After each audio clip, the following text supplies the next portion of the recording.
la Baba na la Mwana na la Roho Mtakatifu.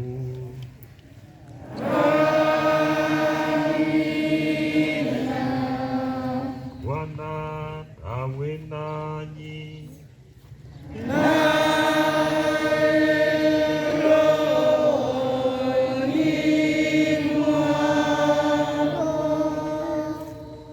Ndugu wapendwa, baada ya kuiandaa mioyo yetu tangu mwanzo wa Kwaresima kwa njia ya toba na matendo ya mapendo, tunakusanyika leo hii tuanze kumbukumbu pamoja na kanisa zima kukumbuka fumbo la Pasaka ya Bwana wetu, yaani mateso na ufufuko wake, alipoingia katika mji wake wa Yerusalemu ili alitimize.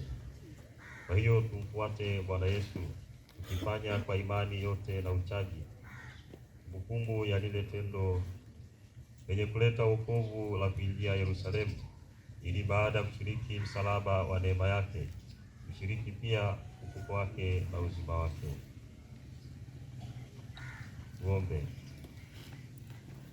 Ee Mungu Mwenyezi wa milele, uyatakatifuze matawi haya kwa baraka yako, ili sisi tunaomfuata Kristo mfalme kwa shangwe tupate kuifikia Yerusalemu ya milele kwa njia yake anaishi na kutawala milele na milele. Amina.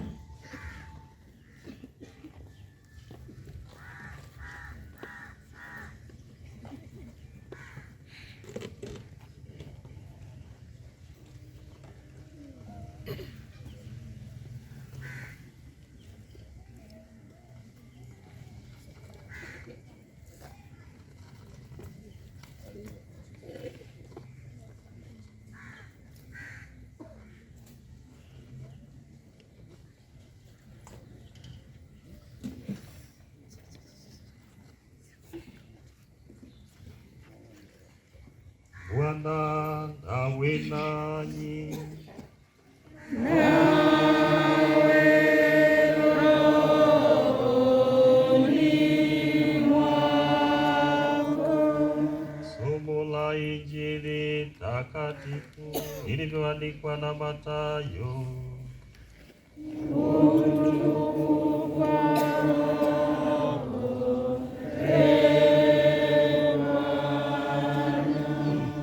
Hata walipokaribia Yerusalemu na kufika Bethfage katika mlima wa Mizeituni, ndipo Yesu alipotuma wanafunzi wawili akiwaambia, enendeni mpaka kijiji kile kinachowakabili, na mara mtaona punda amefungwa na mwanapunda pamoja naye, wafungueni mniletee.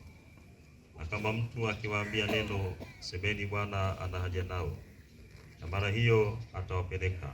Timie neno lililonenwa na nabii akisema, mwambieni binti Sayuni, tazama mfalme wako anakuja kwako, mpole naye amepanda punda, na mwanapunda mtoto wa punda. Wale wanafunzi wakaenda zao wakafanya kama Yesu alivyoamuru, wakamleta yule punda na mwanapunda, wakaweka nguo zao juu yao, naye akaketi juu yake. Watu wengi katika ule mkutano wakatandaza nguo zao njiani, na wengine wakakata matawi ya miti wakayatandaza njiani. Na makutano waliotangulia na wale waliofuata wakapaza sauti wakisema, Hosana Mwana wa Daudi, ndiye mbarikiwa yeye ajaye kwa jina la Bwana, Hosana juu mbinguni.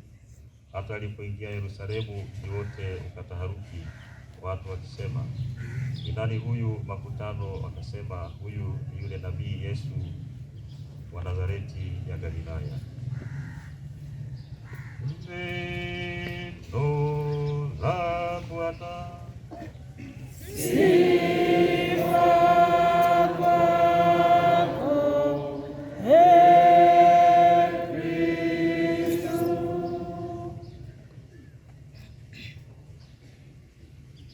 Haya mambo matatu ni baada ya kubariki matawi, Injili tuliyosikia na maandamano ambayo taanza muda mfupi kuelekea kanisani, inadokeza yafuatayo kwamba kwa nini Yesu anakwenda Yerusalemu akijua kabisa huko atateswa, atauawa. Ni kwamba ili atimize lile ambalo lilinenwa na nabii Zekaria sura ya 9 aya 9, tazama mfalme anakwenda Yerusalemu, na Sayuni inabidi furahi, yaani Yerusalemu. Kwa hivyo anatimiza lile ambalo nabii aliliamua. Lakini la pili, anawadhihirishia Wayahudi kuwa yeye ni mfalme, na ufalme wake si wa dunia hii, na ni mwaliko sisi kumkiri huyu Bwana wetu Yesu Kristo.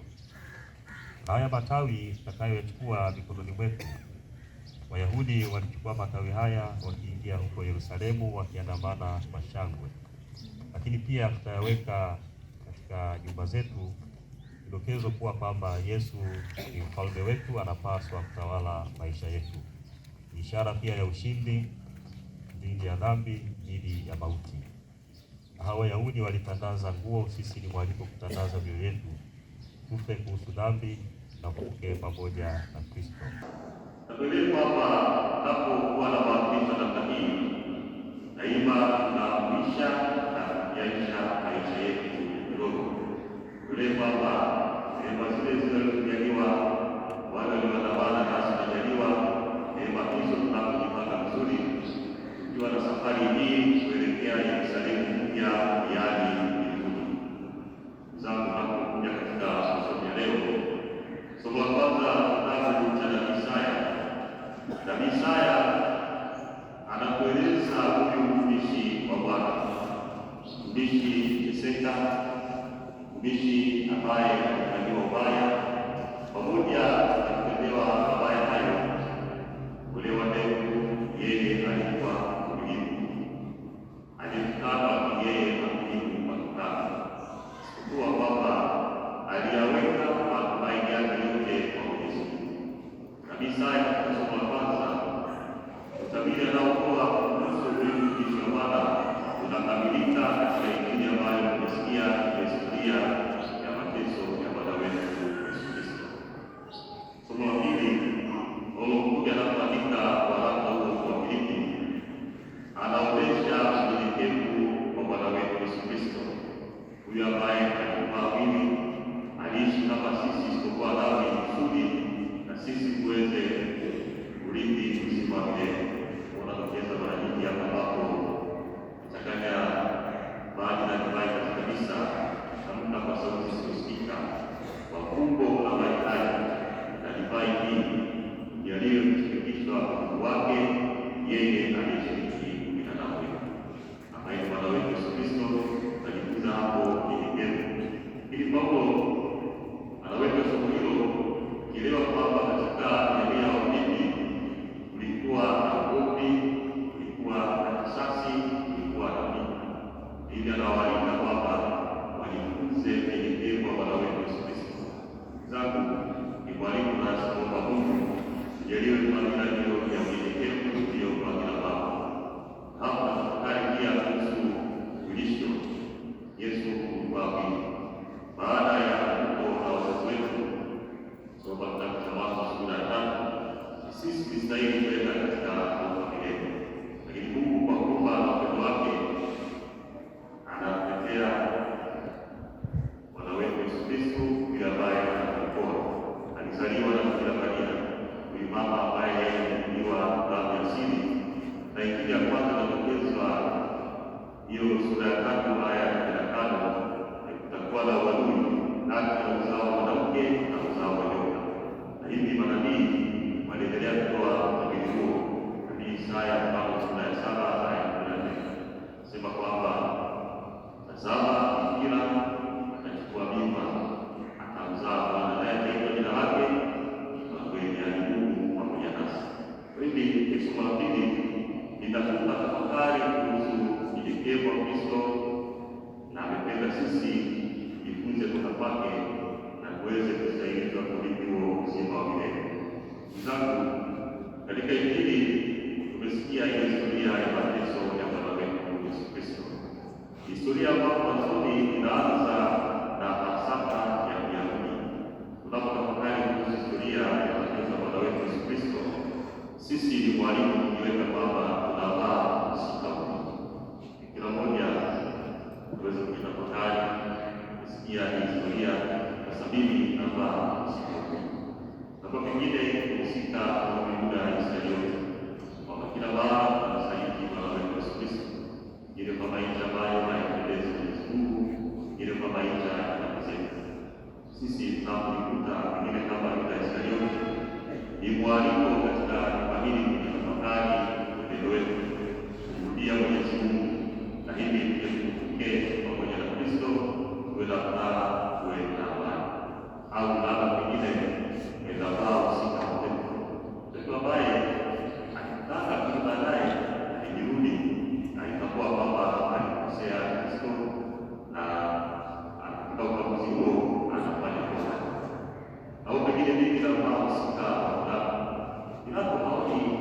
shida yote kwa Bwana wetu Yesu Kristo, na yeye anakuwa mnao.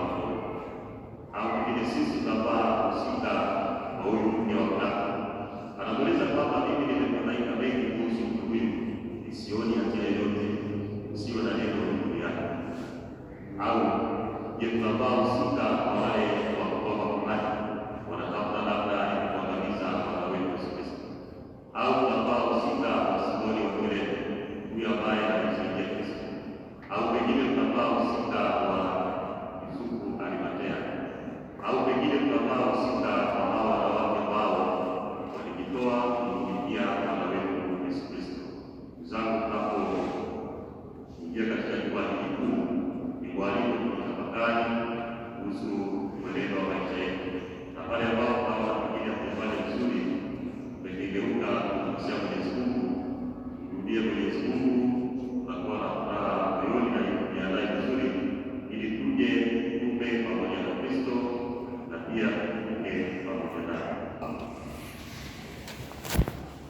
Dominika ya Matawi ndio mwanzo wa Juma Kuu, Juma Takatifu, ambapo kilele chake ni adhimisho la mateso, kifo na ufufuo wa Bwana wetu Yesu Kristo. Sasa niwaalike, baada ya kuchukua matawi haya, tutaandamana kuelekea huko kanisani kwa shangwe, nderemo na vifijo. Hosana, Hosana, Mwana wa Daudi. Hosana, Hosana, Hosana juu mbinguni. Hosana, Hosana, Mwana wa Daudi. Hosana, Hosana, Hosana juu mbinguni. Sana wako tandaza jioni kote nguo na matawi ya miti. Hosana, Hosana, Hosana, Hosana, Mwana wa Daudi. Hosana, Hosana, Hosana juu mbinguni. Hosana, Hosana, Mwana wa Daudi. Hosana juu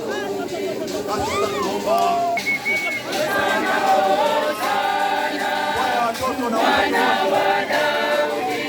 Hosana.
Hosana, Hosana, Mwana wa Daudi.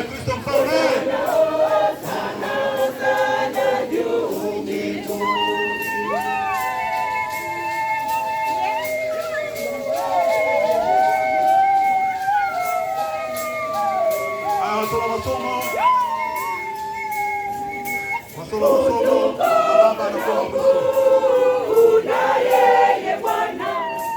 Hata milele na milele, utukufu na ukuu una yeye Bwana, hata milele na milele. Watatu wenye nguvu, vijana watatu waje hapa, vijana vijana, wanaume, waje hapa, waje. Kama wewe uelekee kwenye kanisani, ubaki hapa hapa.